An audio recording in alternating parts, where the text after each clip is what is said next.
Good morning. It's Wednesday. This is the 10th of November, Yes. 2022. Okay. And we're right behind now you called that Boccia Grocery, or what was the name Yeah, of it? initially it was my grandfather's. It was Sofietti Grocery. Sofietti Grocery. Yes, and this Boccia Grocery come along later, but I can tell you the story as I know it anyway. My grandfather migrated to the United States approximately 1899, 1900, something like that. Started working in the mines. And he, as I was told, he was told by a doctor that if he wanted to continue to live, he was going to have to get out of the mines. So he went into business, started a general store for the miners, you know, everything that the miners needed, food, carbide lamps, the whole works. And this building in front of it where we're sitting now was an IOOF building, Odd Fellows building. International Order of Odd Fellows. Correct. Yeah. Downtown West Mineral. And I guess they were going to build a new one or a bigger one, and he bought the building, moved it to this end of town, and this is actually not the first building he was in, but it was the final building he was in. And Was it like this big building that we have here now? Is that what he moved? that's what he moved, the front part of this store here. Yeah. Holy cow, that's a I'll big take building. you and show it to you pretty Yeah, soon. we'll take a look at it. Okay, and then his wife migrated to the United States. A couple of years later, they had one child in Italy, and so she came over with that child. While they were here, that's when my aunt was born. She was older than my mom, 2 years older than my mom. My mom was born here in Mineral in 1907. Okay. And so they went all through that heyday of Mineral. I think the heyday of Mineral was 1913, as I understand it. But she used to tell stories about Mineral and East Mineral, and had good friends, you know, and some that really moved on up. So now when they moved that building in here, and did they then have this house over here to the north of us, or? I don't know that for a fact, but probably so. As far as I know, that's always been in the family. My mother, as I remember, never did tell me, but quite possible she could have been born there too. I don't know. But this what we're sitting in right now, was this added on later onto the building? Yeah, it was added on. I'll show you where the partition was when we go in the store. Everything. This was all added later. And they lived here and ran the store at the same time? Yes. But to get to that point, my mom had went to, it was depression, and the deep mines were shutting down, and everything was closing down in Mineral. You know, they were just declining, as mining towns do. And this was you're saying like in 1913 was the heyday of West Mineral? Yes. And so this was after that thing started to decline? Oh, yes. And was it declining as a result of, do you think of the advent of strip mining, or what? Probably the advent of strip mining. As far as I know, of course, strip mining could produce a lot more coal with a lot less men. And strip mining, I think, come in the 20s, early 20s, and eventually replaced deep mining completely. My mother, in the meantime, about 1928, went to Chicago and was working in Chicago at a place called Majestic Radio. And that's where she met my dad, was at Majestic Radio. She had some kind of machine they called a bombarder. The only thing I could figure it was where they set off the powder to evacuate a vacuum tube or something like that to get the oxygen out of it. Okay.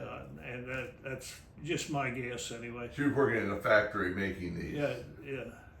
Vacuum tubes like they used in television and radios? Yeah, in radios. It was radios at the time. The name of the company was Majestic Radio. Oh, okay. Okay, my dad was a maintenance man on these tube making machines. Bombarders, you call them. Bombarder, yeah. Okay. And she met him there, and then in the meantime, my grandfather got sick, and the grandmother couldn't run the store by herself, so she called her called my mom back, and Dad came back with her. They got married in Columbus, 1932 on Columbus Day. Columbus Day, 1930 in Columbus. So, Okay, so this was a going concern here, this business. Yeah, it was already and it was going. worth her moving from Chicago back here with her husband to run. Times were different then. I don't think she wanted to come back, but she couldn't turn her mother down, and so Yeah.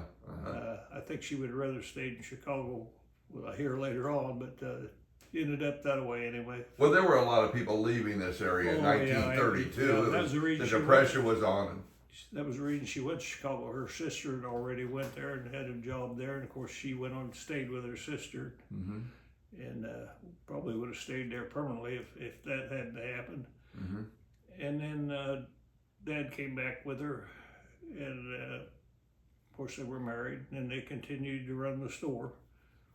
So they weren't married till they came back from Chicago together. No, they came back. I mean, it was a kind of an urgent case, that Dad's sick, and we got to go help Mom with the store. Yeah. Dad was sick, and she was ill health too, so, and she couldn't run the store by herself. So then they ran the store all along, even during World War II. Of course, I was born in 1933, and I was born in that house up there where that was the original Sovieti house, So I've thought about this. You were born in 1933. You probably never saw a television till you were over 20 years old. The first television program I seen, I went to Lawrence, Kansas, and we went in a bar there, and I think I was 17 years old when it was in a bar anyway. Yeah, oh yeah. And there was a television going, but it was all snowy, I think they were getting a Kansas City station or something like that. Oh yeah, the picture was real iffy. Even when I was a kid, when I was born, we had television, and I was like about 4 or 5 years old. I remember we started watching television in 1954, 55, right in there. And the TVs would make that they'd roll. The screen would go up and down. You had to do certain things to get it to stop right where you wanted it. And and you had to get up to change channels when you got you couldn't, everything. Couldn't sit in your easy chair and click. No, the first remotes were something that just had 2 buttons on them, up and down, and about FM come out about that time too. Before that, it was all we had around here was AM, and had a lot of static with AM radio, and then FM come on. But where are we? We're at World War. Well, before World War II, after World War I. World War II. Oh, that brings something up. My dad was in the Italian army in World War I. So, see, he was born in Italy and migrated to this country. So, your dad? My dad, yeah. Okay. Oh, the one that she met in Chicago. Yeah. And he was Italian as well then. Yes. And he was in World War I. Yes. Wow. He was a machine gunner in World War I. And he used to tell me stories about fighting up near Trieste. I think Trieste belongs to Italy now. I think there was some argument about who it belonged to, but I believe it belongs to Italy. But he fought up in that area. Anyway, we go through World War II. West Mineral was a great place for a kid to grow up in World War II. It was, I don't know, it was just the atmosphere and everything. Everybody was patriotic and the whole works. And when we were kids, I think the British they were training British pilots down at Miami. And them young guys would fly over Mineral at about 500 feet, and just thrill the hell out of us. Oh, okay.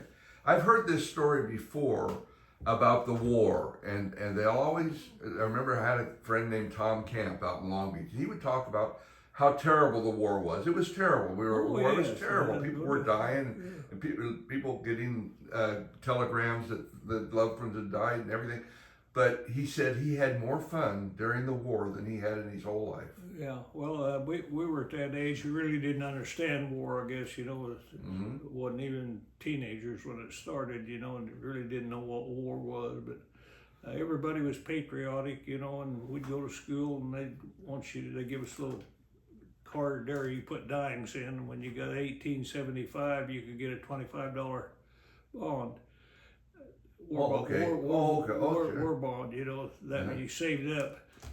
I don't know if I could save up 1875 during a war period or not, because times were really rough then, you know. What, did they take it right out of your check or out of your pay package or something? Well, I wasn't getting paid. I was only 11, 12 years old. Oh, that's right. I was going to school. Well, who'd you give the money to? Well, we turned it in if you could get your 1875. I don't remember where we turned it in, and then you issued a $25 bond. You know, I think it paid you what, $25 in 10 years or something. That's about what I paid for a $25 bond when I first started working. They would take out money every week to buy a bond, you know, and I had a stack of bonds after a few years, you know. Another thing, we couldn't buy BBs for our BB guns and stuff like that. You know? Metal, was it a premium? Well, I suppose lead was, or whatever. Lead. Whatever BBs are made out of, steel. Couldn't buy BBs for a BB gun, which is a good thing. I mean, better not be shooting the birds. Of course, I've shot some, regrettably, later on in life, you know. Yeah. But you couldn't shoot birds or anything, so. Okay, then. Like I said, the war was quite a time. In this little old town of Mineral, there was three killed in the war. So and no bigger than Mineral is, and Mineral at the time was probably 400 or 500 population. You know, so had 3 killed in World War II. And then after the war, well, things got better. Went to high school and got out of high school, went to work for a farmer out here. Now, you went to high school right here in Mineral. Well, Mineral High School was still going strong. All my education is West Mineral, 1 to 12, so that's it. Yeah.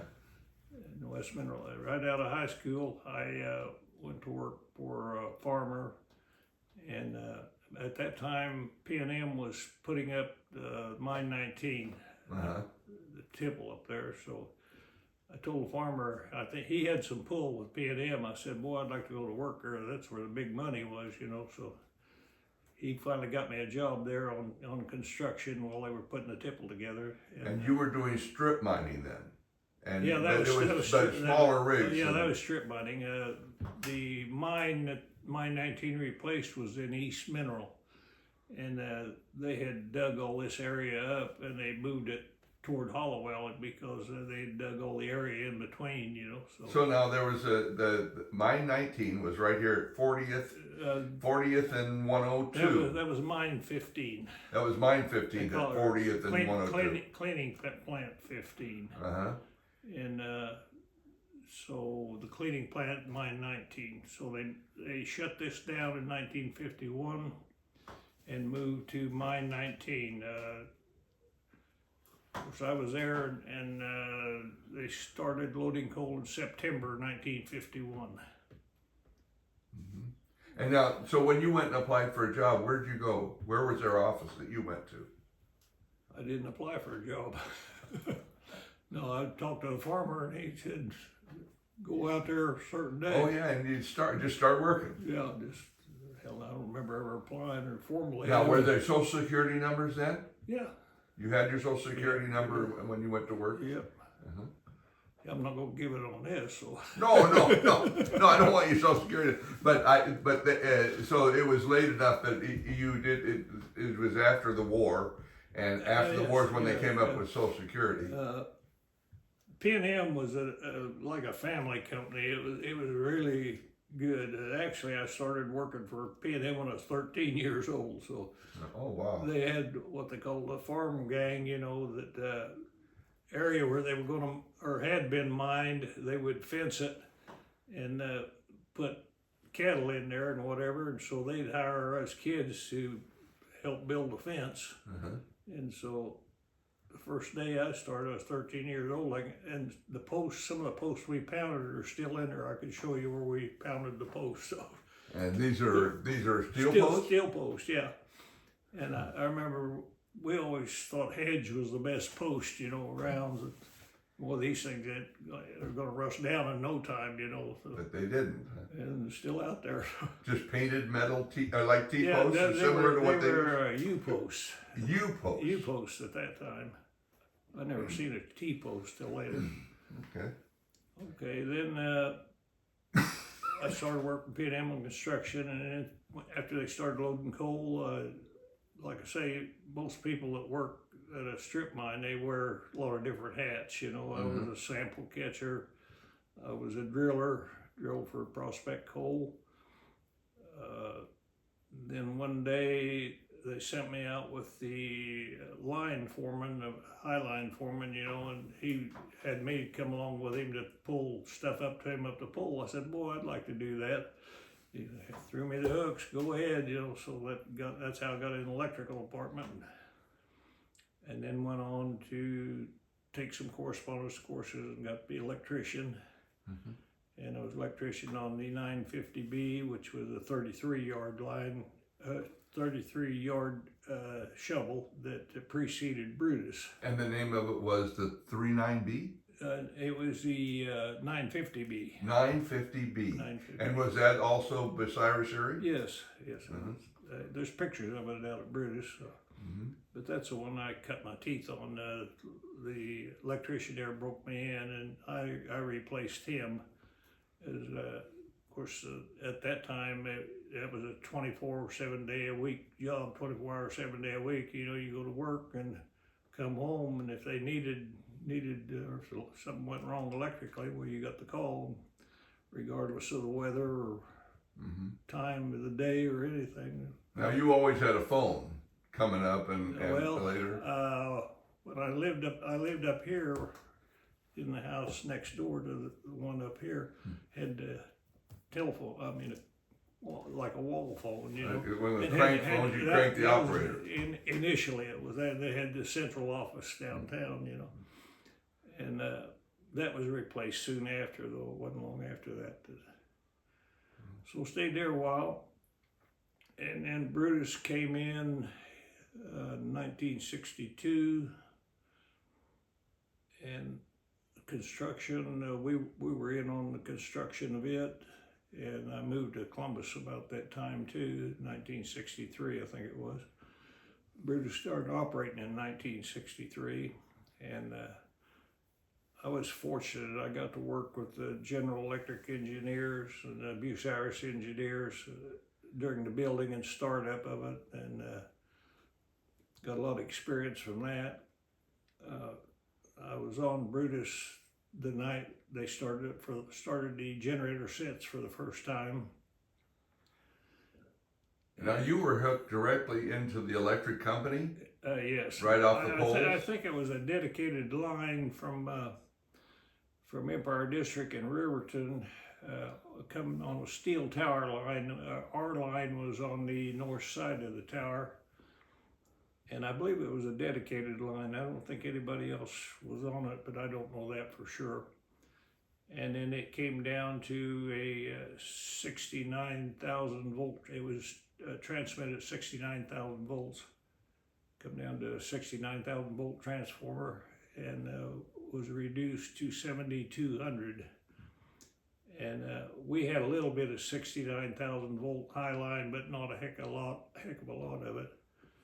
And when it hit our transformer, then all the power was distributed by cable. We had 800,000 circular mill 3-phase cable. I believe we had 4 to 5 miles of cable. And then we'd take it to wherever Brutus was located and then distributed on down with our cable field and everything. So there was rerouting of the electric line all the time to keep up with the equipment. As the Brutus advanced, you'd have to move the cables back, and then when they got moved back so far, you'd have to move the whole field of cables back farther, you know. So we did that for 11 years, and ended up in West Mineral, Kansas, you know, with Brutus. And that's ironic because that 950 I was telling you about, 950 shovel, it was a 33-yard. It was built down here by the Mineral Depot in 1938, ended up in the Hollowell area, And Brutus was built in the Hollowell area and ends up within 3/4 of a mile where the 950 was built. So yeah, well, that is fortunate Just that like they with- stopped I mean, they just called and said, stop, we're done, right? Yeah, well, the reason that I've heard that we were done, when Brutus was commissioned, they went after some long-term coal contracts, and they signed an agreement that they would furnish this coal at X amount of dollars. And then during the 1960s, the inflation really took off, you know, and they said they were 60s and 70s. It was late 60s. Yeah. Nixon was president, and anyway, they said they couldn't produce coal. We were a subsidiary of Gulf. I think Gulf had bought Spencer Chemical and also acquired P&M because P&M and Spencer were together. And they couldn't produce the coal for that amount. And I guess Gulf's lawyers, the way I understand it, found a way to get out of the contract. They went to these power companies, as I understand it. I don't know this for a fact, but when power companies say we can't produce coal for that price, and no, we got you right here. You know, you said you'd produce coal for that price. So they shut the mine down to get out of the contracts. That's what I heard. May or may not be true. I don't know. they had to find some way to get out of it because they didn't want to lose money on the deal. Because we were scheduled and we were planning on going, I think, 5 miles northwest. They had a field there that they owned, and we were going to deadhead Brutus there, but it ended up where it is, and that was it. So. Well, that is fortunate. It's so close to West Mineral here. Yeah. And you get further out and further out. It's couldn't have worked out better, you know. Yeah. For West Mineral, anyway. Yeah, that's right. All right. And in the interim,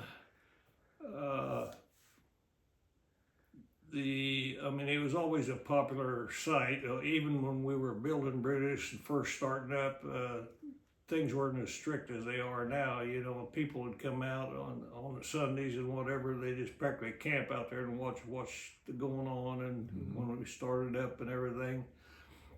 And after they shut down, and that continued on, you know, they built a chain link fence around it. People would come and look at it, and sooner or later somebody cut the chain link fence and got in there. And then, as I understand it, the company tried to sell it, but I don't know what they wanted for it, but I think they had one bidder, and the story I heard, I think, was $5 million, and they said, no, that's not enough, and they never got another bidder, so they turned the $5 million down, as I heard, and well, that was fortunate too then. It could have easily been disassembled and moved, I guess. So I guess there's laws that says they can't sit there and rest down. You know, you got to do something with it. So they decided they would junk it, and they thought, well, they'd take whatever valuable out of it first, and they got all the motors and generators out of it, and that's why they were out of it.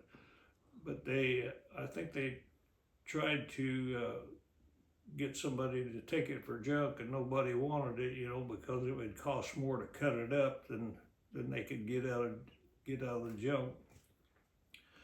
So the company was lucky in a way that, or fortunate in a way that people were interested in making a museum out of it. And so that's rest is history. That's where it is. Now, now I heard your family was involved in the actual, getting it from P&N and turning it into a museum. My son was instrumental in it, and which one? Victor. The one that lives in Ohio now. Yeah, he was instrumental in getting it. In fact, in all these old movies you see on the dedication, that's him. You know.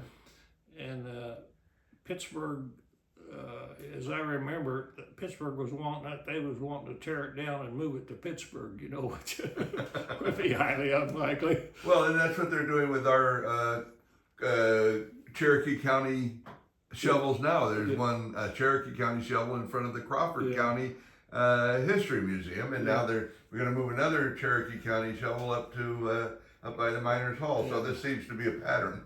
Yeah, but there's a hell of a lot of difference between 6,000 ton and a couple hundred ton. Yeah, it's big to do a third the size or a quarter the size. That's a big job moving it. Yeah. Moving this would be a different deal.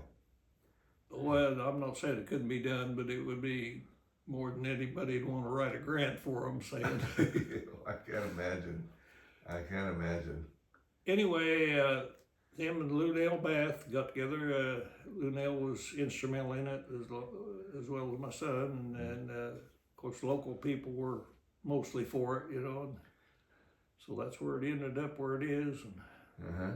Well, we haven't talked yet about your grandfather making wine here and Okay, what of happened course, to that. Italians are noted for their wine. Hell, they've been making wine since the Roman era, you know, or before. Anyway, Didn't he? I'm going to ask you one question to start with. Didn't he used to have like the train bring in a load of grapes for him every year? That's what I was told. See, there was railroad sidings. There was a deep mine just a half a block east of here. It was an old Crescent mine, and it was quite extensive. I guess it was a big mine. But as I was told, he would get grapes from California and park them on the siding and sell them to local customers. You know. Well, then I don't know the year Prohibition came in, but all the foreigners, you know, they're used to making wine and whiskey and whatever, you know, and hell, it was no problem for Europeans to drink, you know, but evidently somebody had a problem with it in Prohibition. I'd have to ask Siri what year Prohibition come in. But anyway, he continued to make his wine, and as far as I know, he never sold it. My mom never mentioned that he sold it. It was mainly for his own consumption. Well, the story I've heard, of course, we weren't Italian, but I mean, there was a bottle of wine on the table at every meal, was there not? Oh yeah, that, and then my mother used to tell me my grandfather, he was a pretty intelligent guy, and a lot of these foreign Italians couldn't read or write, you know, and they would come to his house and he'd read to them in the evening. And of course, you got to have a little wine, you know, with that. So, but that was mainly what it was for. And he, in this particular year, I think, I believe it was 1922, and you can read that 100 years ago, people from Mineral and Corona and Roseland are getting raided all the time, you know. So all Austrians and Italians and whatever. So,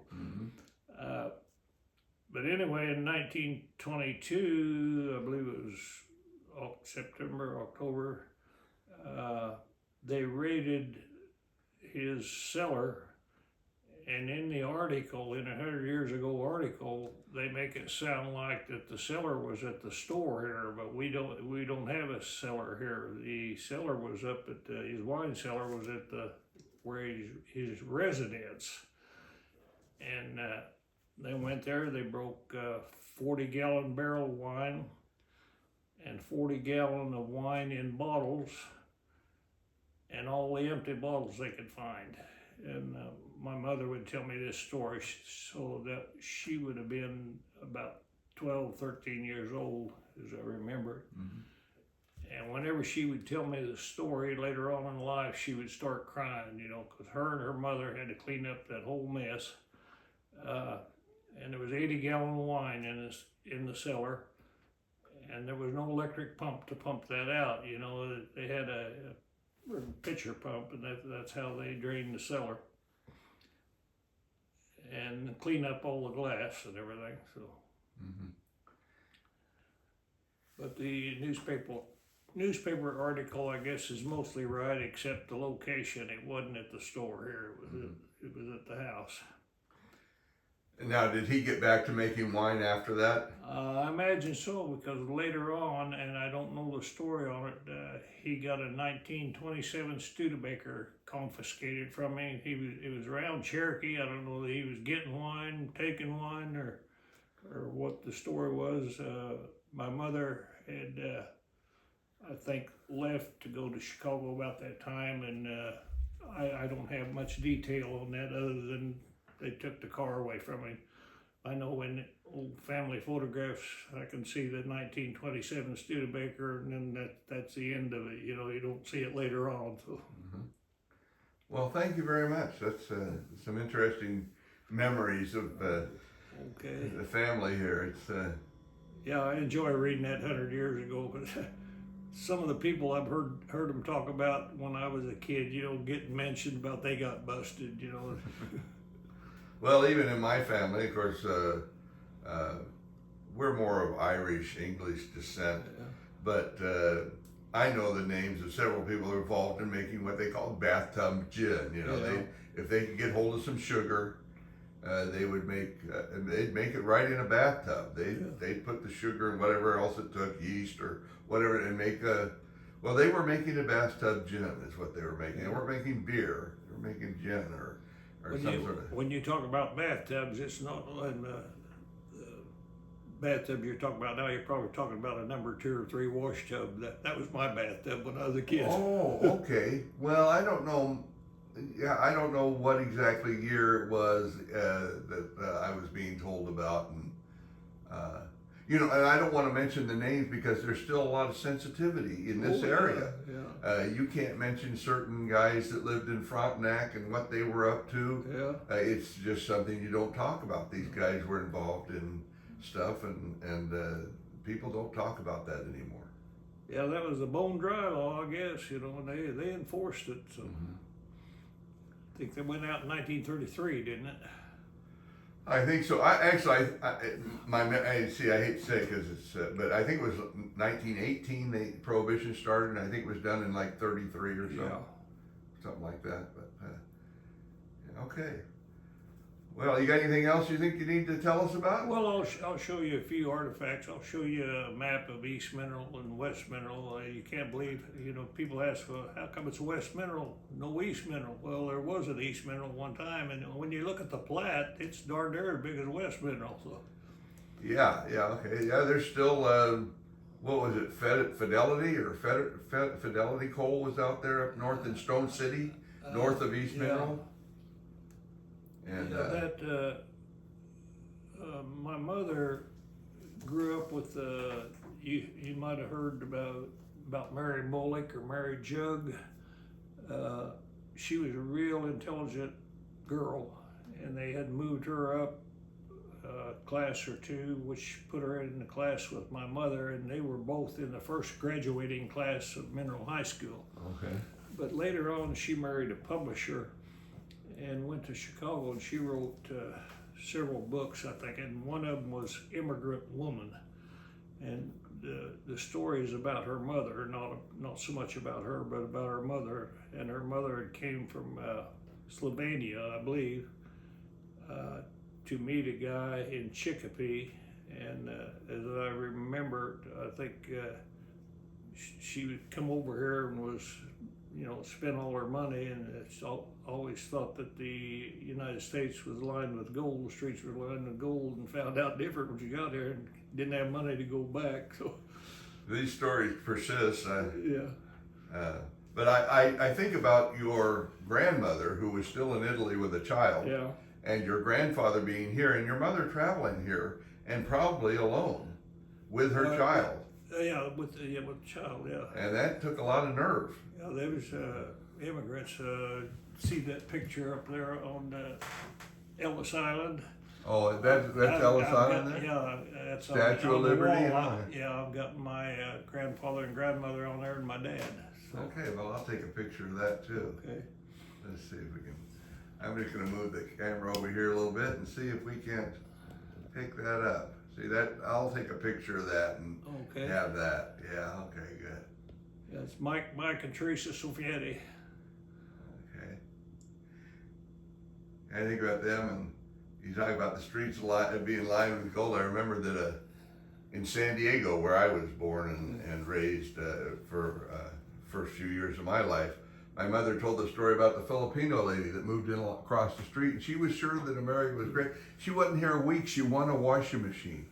So she was convinced that this was just a land. Some drawing or something, or some giveaway, she won a washing machine. Oh, this is great. Anyway, this Mary Molick was born in Chicopee, and her folks moved to East Mineral when she was 1 year old. 1 year old, as I remember the book. But the book is called Immigrant Woman. If you ever want to pick it up, by Mary Molick. Okay. Her name was Mary Jug, and I've got pictures. My mother, their yearbook, the first graduating class, they made their own, you know, and it's all handmade. It's Sure. not officially printed or anything. Yeah. And Mary Molick is in there, and then later on they both went to, I believe it was Kansas State Teachers College or something like that at the time, and she took a picture of Mary Molick by Brandenburg Stadium. She's the only one in it, and took her picture. Okay, well, we've got a pretty good long 35 minutes of video here, and I'm going to put this on YouTube. Okay. I just wanted to tell you, it'll be public. Anybody will be able to get it. Of course, I don't have any viewers. I don't have just people I know that want to see it right now. But it is public. People will be able to take it, and anybody's liable to see it. So I want to make sure you're aware of that before I post it. That we're going to post it publicly, and anybody will be able to see it. I don't think I'll give away any top secrets here. I think most of it's common knowledge. I think so. Well, a lot of people will be interested just to hear your story, Carmen, because you've lived here in a very interesting and, you know. Yeah, there's hundreds of interesting stories from West Mineral, you know, and it's for a small town, it's really an amazing town, you know, or has been. I really enjoyed growing up here, and I've come full circle, you know. Went around here, I'm back at West Mineral, so I'm glad to be here. Good. Well, you know, I will ask you one more. There was a story that I heard about Brutus where a rock got stuck in the bucket, and it took him a while to get it out. That may have been so. I'm not aware of it, but when I think of a rock stuck in a bucket, I think of Peabody, and I worked for Peabody for a while too, for 6 years. And one of the stories they had was they got a rock stuck in one of their big shovels, and they had a green supervisor, you know, and these guys went along with him. Said, "Boy, couldn't we blow it out by putting some dynamite between the edge of the rock there and the bucket?" And that sounds like a hell of an idea, you know. So they did that and blew the side of the bucket. That was dirty pool, I guess. That was at Peabody that happened. Yeah, at Peabody. And I wasn't a witness or anything. That was just a story I was told. What did P&M stand for? Pittsburgh Midway. Oh, okay. That's right. Now Midway is, south 260th Street. I think if you go north of where I lived, I think Midway was up in that area somewhere. That's why it's Pittsburgh and Midway, because their first coal mines was in that area. I know it wasn't that many years ago. They were still mining up in north of Pittsburgh there. By Minden, Mulberry, and up in there. Yeah. But they're not doing that. Even that's all shut down now. Yeah, as far as I know. Yeah.